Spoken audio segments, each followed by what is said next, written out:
लेकिन वक्त एक छोटे से ब्रेक का।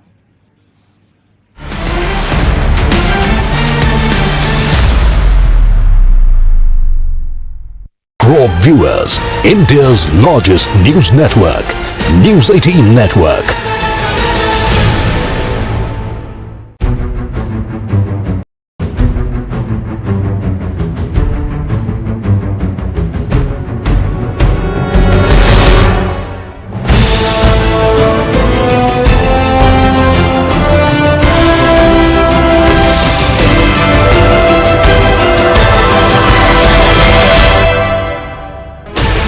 Sixteen channels, 15 languages, 26 states, 1200 plus reporters, 67 plus.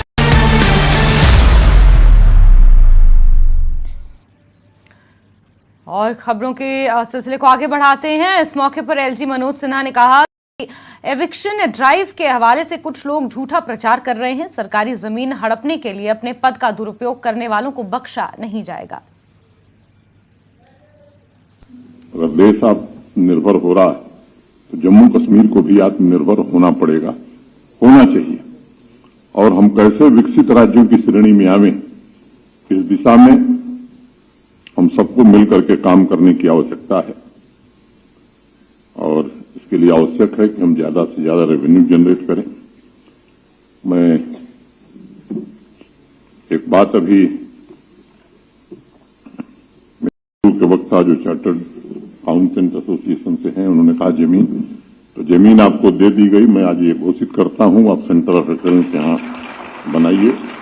Rashmi Singh ji को आप प्रस्ताव दे दीजिए जल्द से जल्द, क्योंकि अभी एक जमीन खाली करो अभियान चला था।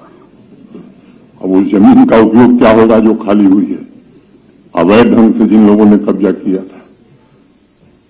तो कल एक फैसला हमने किया कि ऐसे ही सेंटर ऑफ एक्सेलेंस बनाएंगे, स्पोर्ट्स फील्ड बनाएंगे, डिफरेंट डिपार्टमेंट्स, स्कूल, कॉलेज, अस्पताल बनाएंगे। तो सरकार की जमीन अगर गलत लोगों ने कब्जा किया था, वो सरकार के पास आई है, तो उसका उपयोग पूरी तरह से जम्मू कश्मीर के सामान्य नागरिकों के लिए हो, ये हमारा अंतिम फैसला है। और इसलिए मैंने आपसे कहा कि जमीन की अब हमारे पास कोई कमी नहीं है। कुछ लोग साजिश के तहत लोगों को गुमराह, जब अभियान चलाया था हमने इंक्रोचमेंट, एंटी इंक्रोचमेंट है, मुझे मालूम है, मैंने एक बार नहीं 10 बार कहा कि एक भी गरीब आदमी को नहीं छुआ जाएगा, लेकिन किसी रसूखदार को बख्शा भी नहीं जाएगा। जिन लोगों ने पदों पर रहते हुए कानूनों का दुरुपयोग करके अपने अपने परिवार की भलाई के लिए और सामान्य जनता के हितों को गिरवी रख करके जम्मू कश्मीर को बंधक बनाया था, वो समय अब समाप्त हो गया है। आम आदमी की आवाज सुनी जाएगी, आम आदमी के हक में फैसले लिए जाएंगे।